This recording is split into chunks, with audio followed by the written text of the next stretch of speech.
여러분, 우리가 어떤 사람을 보면서 가끔 그런 마음이 들 때가 있습니다. 아, 이 사람이 많이 성장했구나. 그런 마음이 들 때가 있죠. 언제 그런 마음이 듭니까? 이럴 때 아닐까요? 그저 매일 받기만 하려고 하던 사람인데 주는 사람이 되었을 때입니다.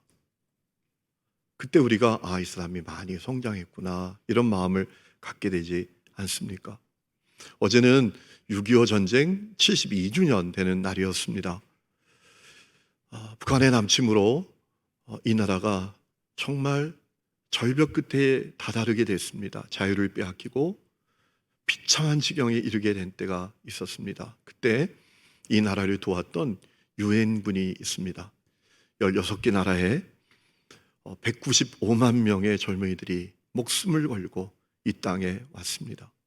이 땅을 위해서 싸우다가 장장 5만 6천 명이 전사하고 4천 명이 실종을 당했습니다. 참 고마운 분들입니다. 재작년에 코로나가 한창 창궐할 때 그분들에게 우리 정부 어떤 기관에서 마스크와 비상용품을 전달했습니다. 그분들이 너무 고마워하더랍니다. 그게 두 가지 이유 때문에 고마워하셨다라고 해요. 첫 번째, 우리를 잊지 않아줘서 너무나 고맙다. 우리를 기억해줘서 너무나 고맙다. 두 번째는 한국이 우리를 도울 정도로 성장해서 참 고맙다. 한국이 성장해서 폐허 같은 그 땅, 그 나라가 우리를 도와줘서 고맙다라고 했다라는 겁니다. 여러분은 성장하고 계십니까? 믿음의 길을 오랫동안 걸어오신 분들도 이 자리에 많습니다. 여러분, 신앙생활 오래 하는 게 중요한 게 아니라 성장해야 하지 않겠습니까? 지난주에 제가 영적 성장을 우리가 이루어야 된다라는 말씀을 드렸지요. 여러분, 성장하셨습니까? 오늘 여러분은 주는 분들이십니까? 여러분은 드리는 분들이십니까?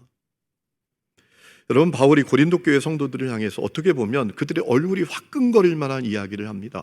헌금 좀 똑바로 하라고. 헌금 생활 좀 잘하라고. 당신들의 믿음, 말, 지식이 천상유수 같고 아주 풍성한 것처럼 당신들의 헌금도 그래야 되지 않겠냐라고 했습니다. 오늘 우리가 읽은 7절 말씀입니다. 오직 너희는 믿음과 말과 지식과 모든 간절함과 우리를 사랑하는 이 모든 일에 풍성한 것 같이 이 은혜에도 풍성하게 할지니라 라고 했습니다. 아니, 어떻게 이렇게 직설적으로 말합니까? 여러분, 이 얘기는 그런 얘기 아닙니까? 당신들 참 말 잘합니다. 당신들 참 믿음도 좋군요. 당신들 성경도 너무 잘하는군요. 은사도 풍성하다고 하군요. 그런데 왜 헌금에는 그렇게 인색합니까? 당신들의 믿음, 말, 지식, 그것에 풍성한 것처럼 헌금에도 풍성해 보십시오 라고 직설적으로 얘기한 겁니다. 만일 제가 여러분에게 갑자기 로비에서 여러분을 만났는데 권사님, 헌금 생활 좀 똑바로 해요 라고 한다면 얼마나 당황스러우시겠습니까? 지금 그런 상황인 겁니다. 여러분, 왜 그렇게 바울이 직설적으로 그렇게 이야기한 걸까요? 이미 권면했음에도 그들이 요지부동이었기 때문입니다. 여러분, 6절 말씀을 보니까 바울이 사랑하는 동역자 디도를 통해서 고난받는 예루살렘 교회를 위해서 헌금해 줄 것을 이미 요청했던 것을 알 수 있습니다. 오늘 6절입니다. 우리가 디도를 권하여 그가 이미 너희 가운데에서 시작하였은즉 이 은혜를 그대로 성취하게 하라 하였노라. 이미 디도를 통해서 예루살렘 교회를 향해서 헌금을 좀 해달라고, 헌금하자고 요청했다라는 겁니다. 그러나 그럼에도 불구하고 그들의 태도는 너무나 미온적이었습니다. 고린도 교회 성도들은 유독 헌금에 인색한 사람들이었습니다. 그래서 아주 직설적으로 바울이 당신들 헌금 생활에도 풍성해야 합니다 라고 전한 겁니다. 그러면서 이 바울이 이 고린도 교회 성도들에게 헌금의 좋은 모델 하나를 소개했습니다. 그들은 바로 마게도냐 교회 성도들이었습니다. 이 마게도냐는 바울이 유럽으로 건너가서 복음을 전할 때 처음으로 세워진 교회들이 있는 지역입니다. 빌립보 교회, 데살로니가 교회, 베레아 교회를 말하는 것입니다. 자, 1절 말씀 보세요. 형제들아, 하나님께서 마게도냐 교회들에게 주신 은혜를 우리가 너희에게 알린다라고 했습니다. 그러면 그들은 어떤 헌금 생활을 가진 사람들이었습니까? 2절에 이렇게 말합니다. 환난의 많은 시련 가운데에서 그들의 넘치는 기쁨과 극심한 가난이 그들의 풍성한 연보를 넘치도록 하게 하였느니라 라고 했습니다. 환난과 시련과 가난이라는 상황 속에서도 기쁨의 태도를 갖고 풍성한 헌금을 드렸다라는 겁니다. 그들은 자기의 능력 이상으로 자원하는 마음으로 그렇게 했다라는 것입니다. 여러분 3절 말씀 보세요. 내가 증언하노니 그들이 힘대로 할 뿐 아니라 힘에 지나도록 자원하여 이 은혜와 성도 섬기는 일에 참여함에 대하여 우리에게 간절히 구했다 라고 했습니다. 여러분 원래 이 마게도냐 지역은 기름진 땅입니다. 천연 자원도 많은 땅입니다. 그런데 로마의 정복을 당하고 다 빼앗긴 겁니다. 다 수탈해 가는 겁니다. 우리가 일제치하에 있을 때 일본 사람들이 노숟가락까지 다 뺏어갔던 것처럼 다 수탈해 가는 겁니다. 그래서 너무나 어려운 상황 가운데 이 마게도냐 지역 교회들이 성도들이 있었습니다. 그러나 그럼에도 불구하고 그들은 하나님께 후히 드리는 삶을 살고자 힘썼다라는 것입니다. 여러분 우리가 주목해야 될 말씀이 있는데요. 이 바울이 마게도냐 교회 성도들의 헌금 생활을 은혜라고 표현했다라는 겁니다. 마게도냐 교회 성도들의 헌금 생활을 은혜라고 말했다라는 겁니다. 1절에도 4절에도 6절에도 7절에도 반복해서 마게도냐 교회 성도들의 헌금 생활을 은혜라고 이야기했다라는 겁니다. 여러분 은혜라는 이 단어는 히라보로 카리스입니다. 하나님께서 사람에게 베풀어 주신 그 은혜, 긍휼, 친절, 호의, 받을 자격이 없는 사람이 넘치는 호의를 입은 것, 이것이 카리스입니다. 은혜입니다. 여러분 왜 바울이 헌금 생활을 은혜라고 말했을까요? 여러분 가만히 묵상해 보면 헌금 생활은 은혜인 것이 분명합니다. 여러분 인간은 예수님 만나기 전에 전적으로 타락한 존재입니다. 할 수 없는 죄인입니다. 여러분 그 죄인의 특징이 무엇인지 성경 우리에게 알려주고 있습니다. 디모데후서 3장 2절에 전적으로 타락한 인간의 본성이 무엇인지 알려주는데요. 그들은 자기를 사랑하고 돈을 사랑하고 가진 것을 자랑하기에 바쁘고 교만한 마음으로 사는 사람들이다라고 했습니다. 요한일서 2장 6절에 그저 육체의 정욕, 안목의 정욕, 세상 자랑을 추구하는 사람이라고 했습니다. 그러니까 십자가 복음 만나지 못했을 때 인간은 그저 자기밖에 모르는 사람이라는 거예요. 좀 더 나아서 확장돼 봐야 그저 자기 자식, 자기 식구들밖에 모르는 존재가 전적으로 타락한 인간의 모습이었다라는 겁니다. 그렇기 때문에 헌금은 하나님께서 우리에게 베풀어 주신 큰 은혜인 것입니다. 여러분 예수 십자가 보혈로 우리를 구원해 주셨습니다. 새로운 존재가 되게 만드셨습니다. 새로운 창조를 우리에게 이루어 주셔서 우리 각 사람들이 새로운 피조물이 되었습니다. 그래서 자기 사랑밖에 모르던 사람, 세상 사랑밖에 모르던 사람이 그 사랑을 넘어서게 됩니다. 하나님을 사랑하게 됩니다. 이웃을 사랑하게 됩니다. 하나님의 나라와 하나님의 의를 위해서 살게 됩니다. 그래서 헌금을 드리게 됩니다. 그리고 하나님께서 그 드리는 것을 통하여 놀라운 일을 이루십니다. 이것이 십자가 복음으로 구원받은 사람들의 삶 가운데 이루어진 은혜입니다.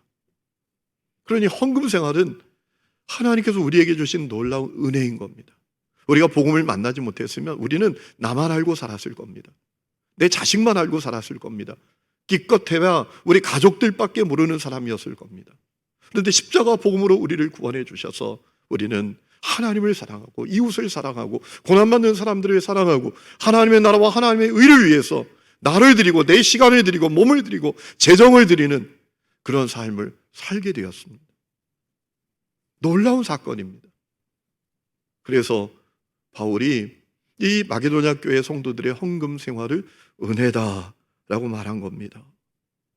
여러분 8절 말씀을 보니까 바울이 헌금에 최선을 다하라는 자기의 말이 절대로 명령이 아니라고 했습니다. 열매를 확인하고자 했던 것뿐이라고 했습니다. 십자가 복음으로 구원받은 사람은 열매가 있습니다. 어떤 열매입니까? 하나님을 사랑하는 열매, 이웃을 사랑하는 열매, 하나님의 나라와 하나님의 의를 위해서 자기의 것을 드리는 열매가 있습니다. 그 열매를 확인하고자 했던 것뿐이라고 말합니다.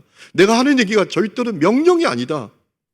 그 얘기를 8절 말씀에 하죠. 나는 이 말을 명령으로 하는 것이 아닙니다. 세 번역으로 읽어드리는 것입니다.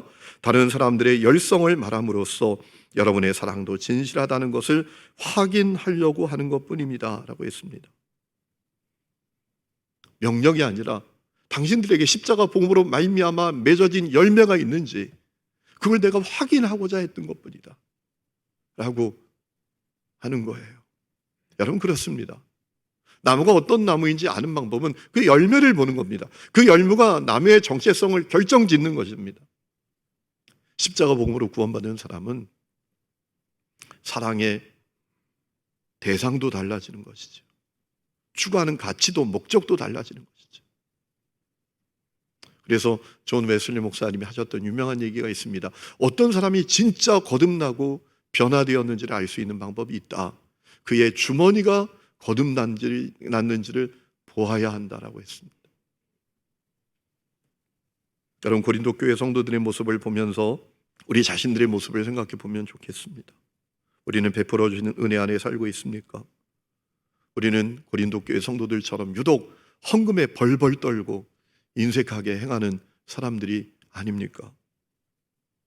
그렇다면 우리는 어떻게 그 놀라운 은혜 아래에 살아갈 수 있을까요? 우리는 어떻게 풍성한 헌금의 사람이 될 수 있을까요? 몇 가지 말씀을 드리고자 합니다. 첫 번째는 사랑의 대상이 바뀌어야 합니다. 여러분, 사람들이 돈을 사랑합니다. 이 땅에는 돈을 위해서 뭐든지 할 수 있는 사람들이 넘치고도 넘칩니다. 사람들이 왜 돈을 그렇게 사랑합니까? 돈이 세상을 살아가는 방법이라고 여기기 때문입니다. 돈이 내 인생을 책임진다고 여기기 때문입니다. 돈이 언제나 나와 함께 할 거라고 생각하기 때문입니다. 여러분, 위험천만한 사랑입니다. 성경은 돈을 사랑하며 사는 것이 얼마나 위험천만한 것인지 우리에게 분명히 알려주셨습니다. 디모데전서 6장 9절에 부하려 하는 자들은 시험과 올무와 여러 가지 어리석고 해로운 욕심에 떨어지나니 곧 사람으로 파멸과 멸망에 빠지게 하는 것이라. 돈을 사랑함이 일만 악의 뿌리가 되나니 이것을 탐내는 자들은 미혹을 받아 믿음에서 떠나 많은 근심으로써 자기를 찔렀도다라고 했습니다. 돈을 사랑하는 것이 모든 악의 뿌리가 된다라고 했습니다. 돈을 사랑하면 반드시 유혹에 빠지게 되고 믿음에서 떠나게 되고 근심과 염려와 상처로 그 마음이 상하고 병들게 되고 그리고 결국은 파멸에 이르게 된다라고 했습니다. 그러므로 사랑의 대상이 바뀌어야 합니다. 여러분, 분명히 기억하십시오. 돈이 방법이 아닙니다. 하나님이 내 삶의 유일한 방법이십니다. 돈이 내 인생을 책임지는 게 아닙니다. 주님이 내 인생을 책임져 주시는 줄로 믿습니다. 돈이 세상 끝날까지 나와 함께 하시는 게 아닙니다. 주님이 나와 함께 하십니다. 그러므로 사랑의 대상이 바뀌어야 합니다. 히브리서 13장 5절에 말씀하셨습니다. 돈을 사랑하지 말고 있는 바를 족한 줄로 알라. 그가 친히 말씀하시기를 내가 결코 너희를 버리지 아니하고 너희를 떠나지 아니하리라 라고 하셨느니라. 여러분, 오늘 무엇을 사랑하며 살고 계십니까? 여러분에게 사랑의 대상이 바뀌는 은혜가 있기를 축원합니다. 두 번째는 늦지 않게 청지기로 살아야 합니다. 많은 사람들이 인생을 살아가면서 깨닫는 게 있습니다. 아, 내가 주인이 아니었구나. 내가 관리자였구나. 내 몸, 내 건강, 내 재산, 내 시간, 내 재능, 그 모든 것의 주인이 내가 아니라 내가 청지기였구나, 관리자였구나 라는 사실을 깨닫습니다. 그런데 문제는 너무 늦게 깨닫는 것입니다. 버스 떠난 다음에 깨닫는 것입니다. 병원에 가서 의사 선생님이 심각한 표정을 지으면서 당신 6개월 남았습니다 라고 해야 깨닫는 것입니다. 그러므로 늦지 않게 관리자로 살아야 합니다. 성경은 분명히 내 인생의 주인이 내가 아니라 나는 관리자일 뿐이다 라고 분명히 말씀하셨습니다. 그걸 잊지 말고 관리자로 살아야 된다고 말씀하셨습니다. 내 몸에 있어서 그래야 한다고 말씀하셨죠. 고린전서 6장 19절 너희 몸은 너희가 하나님께로부터 받은 바 너희 가운데 계신 성령의 전인 줄을 알지 못하느냐 너희는 너희 자신의 것이 아니라 값으로 산 것이 되었으니 그러므로 너희 몸으로 하나님께 영광을 돌리라. 시간에 있어서 그래야 한다고 말씀하셨습니다. 에베소 5장 15절에 너희가 어떻게 행할지를 자세히 주의하여 지혜 없는 자같이 하지 말고 오직 지혜 있는 자같이 하여 세월을 아끼라. 때가 악하니라. 재능에 있어서 그렇게 해야 한다고 말씀하셨습니다. 각 은사를 받은 대로 하나님이 여러 가지 은혜를 맡은 선한 청지기 같이 서로 봉사하라 라고 베드로전서 4장 10절에 말씀하셨습니다. 돈에 있어서 그렇게 해야 한다고 말씀하셨습니다. 역대상 말씀을 보면 다윗은 이렇게 고백한 적이 있습니다. 부와 존귀가 주님께로부터 나오고 주님께서 만물을 다스리시며 주님의 손에 권세와 능력이 있으시니 사람이 위대하고 강하게 되는 것도 주님의 손에 달렸습니다. 제가 무엇이며 저희 백성이 무엇이기에 우리가 이렇듯이 기쁜 마음으로 바칠 힘을 주셨습니까? 모든 것을 주님께서 주셨으므로 우리가 주님의 손에서 받은 것을 주님께 바쳤을 뿐입니다. 그것이 다윗의 고백이었습니다. 간혹 이렇게 말씀하시는 분이 있습니다. 목사님, 제가 그렇게 할게요. 나중에. 제가 분명히 그렇게 합니다. 때가 되면 나중에 제가 관리자로 살아보지요. 여러분, 나중에는 내 시간 아닙니다. 절대로 내 시간 아닙니다. 오늘만이 내 시간입니다. 나중에는 없습니다. 우리가 나중에를 어떻게 장담합니까? 5분 뒤의 일도 모릅니다. 지난번 6월 첫 주에 교육자 회의 가서 우리 지방의 목사님 반갑게 인사하고 만났는데 이번 주에 부고가 온 겁니다. 충격을 받았습니다. 너무나 허망했습니다. 그것이 인생입니다. 죽음의 엄숙한 진실이 있습니다. 언제 죽을지, 어디서 죽을지, 어떻게 죽을지 모른다라는 것입니다. 죽음에는 순서도 없다라는 것입니다. 그것이 엄숙한 죽음의 진실입니다. 나중에는 없습니다. 그러므로 늦지 않게 청지기로 살아야 합니다. 세 번째는 하나님의 마음에 합하게 드려야 합니다. 다윗은 목동 출신이었습니다. 그런데 통일 왕국의 왕으로 세움받고 하나님께 쓰임을 받았습니다. 성경이 그 이유를 알려주고 있습니다. 그가 하나님의 마음에 합한 자였기 때문이었다라는 겁니다. 우리도 하나님의 마음에 합한 사람이 되어야 합니다. 우리의 헌금 생활도 하나님의 마음에 합한 헌금 생활이 되어야 합니다. 그러면 하나님의 마음에 합한 헌금 생활은 무엇입니까? 성경이 우리에게 알려주고 있습니다. 먼저는 기쁨으로 드려야 된다고 하셨습니다. 고린도후서 9장 7절 각각 그 마음에 정한 대로 할 것이고 인색함으로 억지로 하지 말지니 하나님은 즐겨내는 자를 사랑하시느니라 라고 하셨습니다. 출애굽기 25장 말씀을 보면 하나님께서 성막을 만드실 때 모세에게 당부하신 것이 있습니다. 사람들이 기쁨으로 드리는 것만 받아라. 출애굽기 25장 2절에 말씀하셨습니다. 이스라엘 자손에게 명령하여 내게 예물을 가져오라 하고 기쁜 마음으로 내는 자가 너에게 바치는 모든 것을 너희는 받을지니라 라고 했습니다. 기쁨으로 드려야 합니다. 가끔 아이들에게 간식을 사주거나 어릴 때죠. 아이들이 어릴 때 그러면 재미난 경험을 할 때가 있습니다. 아니 내가 사준 거 아닙니까? 한번 시험해 봅니다. 아빠 한 입만 그러면 주긴 주는데 오만 인상을 다 쓰면서 줍니다. 내 돈으로 사준 건데. 오늘 우리의 모습이 그와 같지 않나요? 여러분 기쁨으로 헌금하십니까? 자원하는 마음으로 해야 합니다.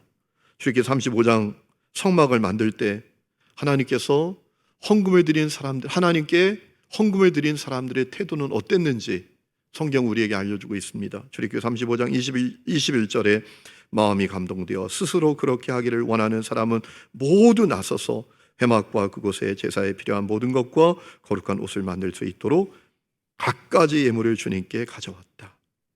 자원했다라는 겁니다. 우선순위를 주님께 드려서 드려야 합니다. 잠언서 3장 9절에 너의 재물과 너의 소산물의 처음 익은 열매로 여호와를 공경하라. 먼저 우선순위를 하나님께 두고 다 하고 남으면 여유가 되면 아니라는 겁니다. 우선순위를 주님께 두라. 최선을 다해서 드려야 합니다. 마가복음 12장 말씀을 보면 우리 예수님께서 좀 민망한 행동을 하십니다. 헌금 앞에 앉아서 사람들이 헌금을 어떻게 하나 하고 보셨다라는 겁니다. 아니, 주님도 너무하시지. 그렇게 하시면 어떻게 합니까? 여러분이 예배 들어올 때 헌금하는 것을 우리 주님이 이렇게 지켜보고 계신다 그러면 주님 왜 그렇게 하시나, 이런 마음이 들지 않겠습니까? 주님께서 그 모습을 보시다가 한 가난한 과부를 칭찬하셨습니다. 그 과부는 2렙돈을 헌금했습니다. 우리나라 가치로 한 200원 될까요? 그런데 그녀가 가장 큰 헌금을 드렸다라고 했습니다. 왜요? 자기 생활비 전부를 드렸다라는 겁니다. 최선을 다해서 했다라는 겁니다. 여러분의 헌금에 최선이 있습니까? 하나님 마음에 합하게 드리는 헌금은 정기적으로 드리는 것입니다. 고린도서 16장 말씀을 보니까 바울이 고린도 교회 성도들 향해서 이렇게 말합니다. 매주 첫날이 주일입니다. 여러분, 한 주간의 첫날은 월요일이 아니라 주일입니다. 우리 그리스도인들에겐 매주 첫날의 주일에 헌금을 해서 바울이 갔을 때 그제서야 허겁지겁 헌금하지 않도록 하라고 당부한 것을 확인할 수 있습니다. 헌금을 정기적으로 계획을 세워서 드려야 한다는 것입니다. 여러분, 계획을 세우고 정기적으로 하는 것이 왜 중요합니까? 중요하게 여기고 있다는 겁니다. 소중하게 여기고 있다는 겁니다. 우리가 소중하게 여기는 것, 중요하게 여기는 것은 다 계획을 세워서 하지 않습니까? 여러분, 우리가 하나님께 정기적으로 드려야 되는 헌금이 있고 비정기적으로 드려야 되는 헌금이 또 있습니다. 정기적으로 드려야 될 헌금은 뭡니까? 먼저는 11조입니다. 우리 소득의 11조를 하나님께 드리는 겁니다. 여러분, 하나님께서는 아예 10분의 1은 하나님의 것이다, 철저하게 하나님을 향해서 구별하라 라고 말씀하셨습니다.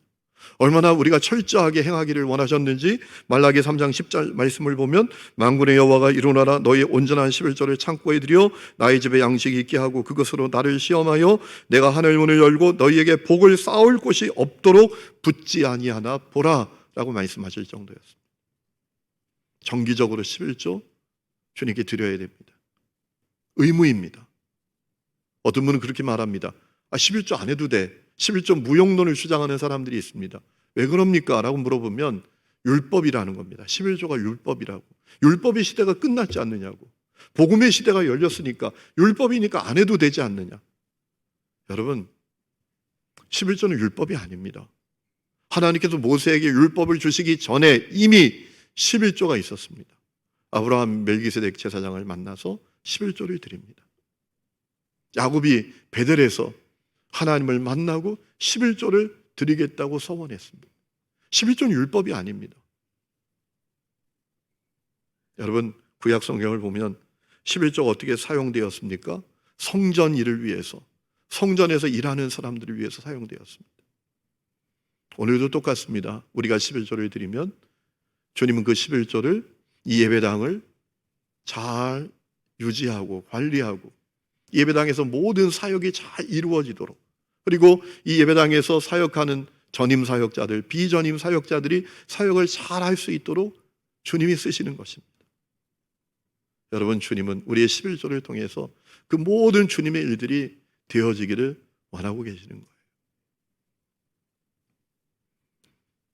정기적 헌금 두 번째는 복음을 위해서 드려지는 헌금입니다. 선교 헌금, 전도 헌금입니다. 왜 그렇습니까? 복음은 때를 얻든지 못 얻든지 전해야 하기 때문입니다. 영원권은 주님께서 우리에게 말씀하신 지상 명령이기 때문입니다.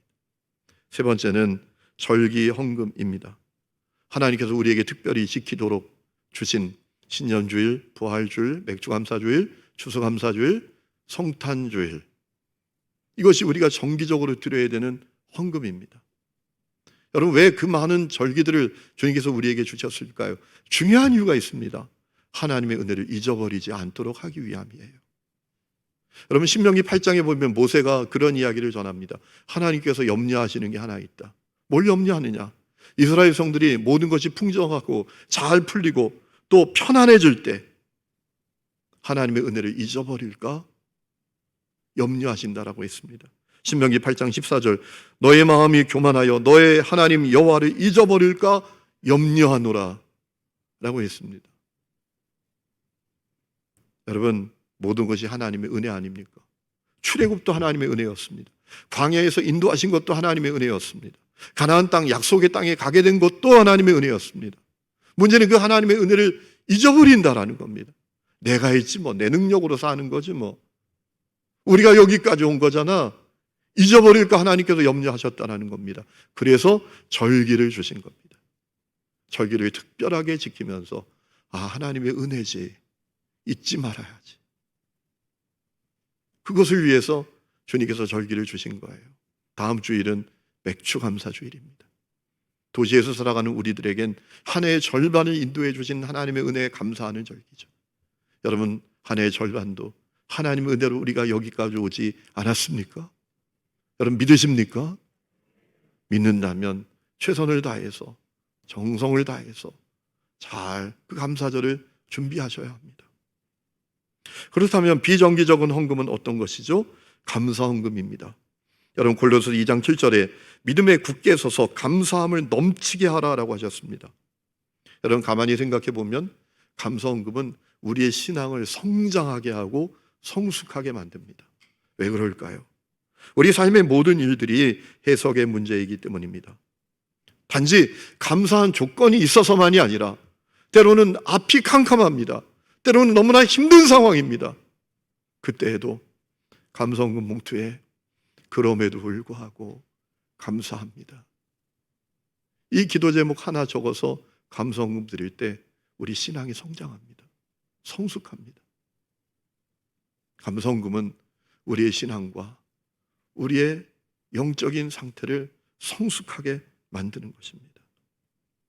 또 비정기적인 헌금은 구제 헌금과 특별한 목적을 위해서 드리는 헌금이 있습니다. 야고보서 2장 15절에 만일 형제나 자매가 헐벗고 일용할 양식이 없는데 너희 중에 누구든지 그에게 이르되 평안히 가라, 덥게 하라, 배부르게 하라 하며 그 몸에 쓸 것을 주지 아니하면 무슨 유익이 있으리요 라고 했습니다. 주님, 우리가 가난한 사람들을 잊어버리지 않기를 원하고 계십니다. 그리고 우리에게 주신 것으로 주님이 원하시는 그 놀라운 일들, 주님이 계획하신 일들을 위해서 우리가 드리기를 원하고 계십니다. 얼마 전에도 저 삼남년에 장로님들이 한번 서울에 오신 적이 있습니다. 저 예천에 경상북도 도청 소재지가 생겼는데 교회가 없답니다. 그래서 삼남년의 남성교 회원들이 땅을 사서 거기 교회를 세우려고 한다 그러면서 도움을 요청하시더라고요. 어떡하나 기도하는데 정말 놀랍게도 우리 교회 성도님 한 분이 저에게 연락을 하셨어요. 목사님, 어디 도울 데 없습니까? 그래서 왜 없겠습니까? 그래서 그분들에게 보내드렸어요. 또 얼마 전엔 우리 윤민 선교사님이 다시 기르기스탄으로 갔지 않습니까? 그동안은 한국의 안식년으로 나온 선교사님들 차를 타니까 차가 필요 없었는데 이제는 차가 필요하게 되었습니다. 이 차를 어떻게 사드려야 되나 생각하고 있는데 우리 교회 성도님 한 분이 또 저에게 연락을 하신 거예요. 목사님, 윤민 선교사님 차 사야 된다는 얘기를 들었는데 제가 다 하진 못해도 일부라도 하면 안 되겠습니까? 제가 뭐라 했겠습니까? 왜 안 되겠습니까? 그래서 1,000만 원을 헌금해 주셔가지고 또 차 사는데 보태게 되었어요. 그것이 비정기적인 헌금이에요. 여러분, 하나님의 마음에 합한 헌금을 드려야 합니다. 마지막 네 번째는 헌금의 원리를 기억해야 합니다. 자, 바울은 고린도 교회 성도들이 어떻게 부유하게 되었는지 상기시킵니다. 9절, 우리 주 예수 그리스도의 은혜를 너희가 알거니와 부유하신 이로써 너희를 위하여 가난하게 되심은 그의 가난함으로 말미암아 너희를 부유하게 하려 하심이라 라고 했습니다. 여러분, 고린도 교회 성도들이 부유하게 된 것은 주님이 가난하게 되셨기 때문입니다. 사실 그렇죠. 가난해지려는 자가 있어야 부유해지는 자가 있지 않겠습니까? 그런데 놀라운 것은 하나님께서는 주님을 위해서 가난해지려고 하는 사람을 가난하게 만드시지 않는다라는 겁니다. 가난해지려는 자를 더 풍성하게 하신다라는 겁니다. 그리고 그 풍성함으로 주님의 일을, 착한 일을 하게 하신다라는 겁니다. 그것이 하나님의 헌금의 원리입니다. 비우면 채우시고 드리면 더 풍성하게 하시는 원리가 하나님의 헌금의 원리라는 겁니다. 고린도후서 9장 8절에 말씀하셨습니다. 하나님이 능히 모든 은혜를 너희에게 넘치게 하시나니 이는 너희로 모든 일에 항상 모든 것이 넉넉하여 모든 착한 일을 넘치게 하게 하려 하심이라 라고 했습니다. 이게 헌금의 원리예요. 비우면 계산을 뛰어넘는 하나님의 채우심을 경험하는 겁니다. 드리면 계산을 뛰어넘는 하나님의 풍성케 채우심을 경험하게 되는 겁니다. 그래서 주님을 위해서 쓰임받게 하신다라는 거예요. 여러분, 그것이 하나님이 행하시는 역사입니다.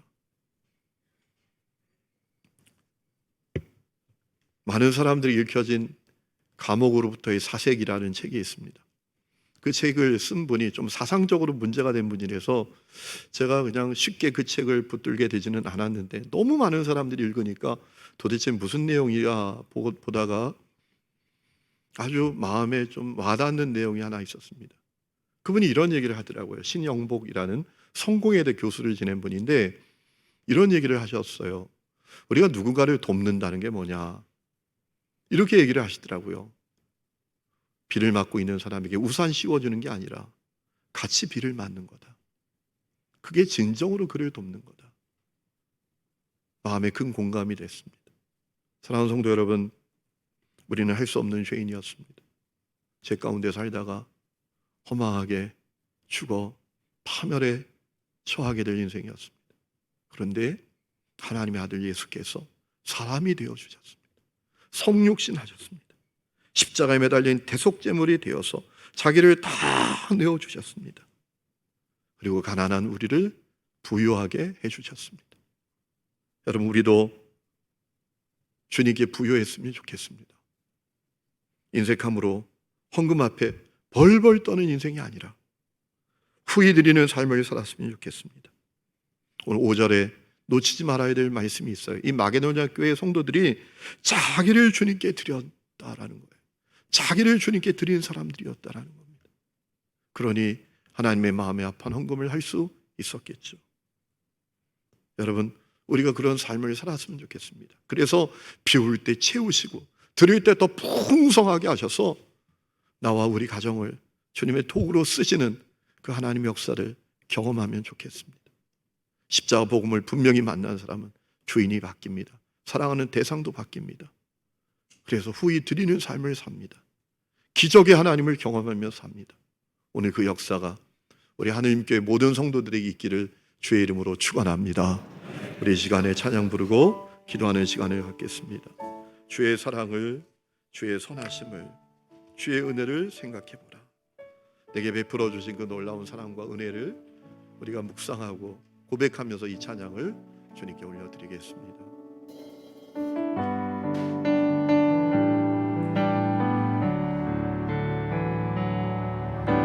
주의 사랑을, 주의 선하심을, 주의 은혜를 생각해보라. 하늘보다도 더 높으신 아버지의 사랑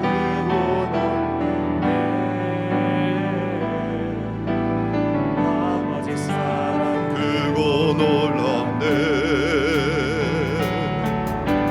주의 사랑을, 주의 선하심을, 주의 은혜를 생각해보라. 하늘보다도 더 높으신 아버지의 사랑 크고 놀랍네. 아버지 사랑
사랑 잊으리. 다 함께 일어나서 찬양합시다. 그 사랑 잊으리. 내 어찌 주의 복음 잊으리. 내 영혼의 오른손 가져오시니 하나님 주의 사랑을 주의 선하심을 주의 은혜를 생각해보라. 하늘보다도 더 높으신 아버지의 사랑 그거네. 아버지 사랑 그거네. 우리를 부유하게 하시기 위해서 가난해지신 예수를 생각합니다.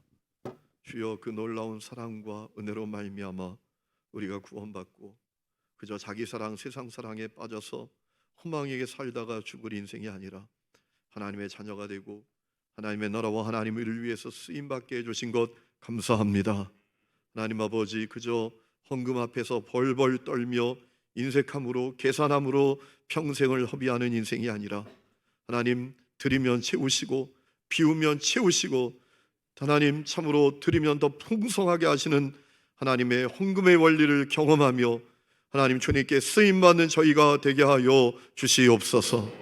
이제는 우리 주 예수 그리스도의 은혜와 하나님 아버지의 놀라운 사랑과 성령의 내주 동행하심이 예배하는 하늘 음의 모든 성도들 위해, 그 가정과 삶의 모든 부분들 위해, 그리고 우리가 살아가는 이 도시와 민족과 열방 위에 지금부터 영원토록 함께 계시기를 간절히 축원하옵나이다. 아멘.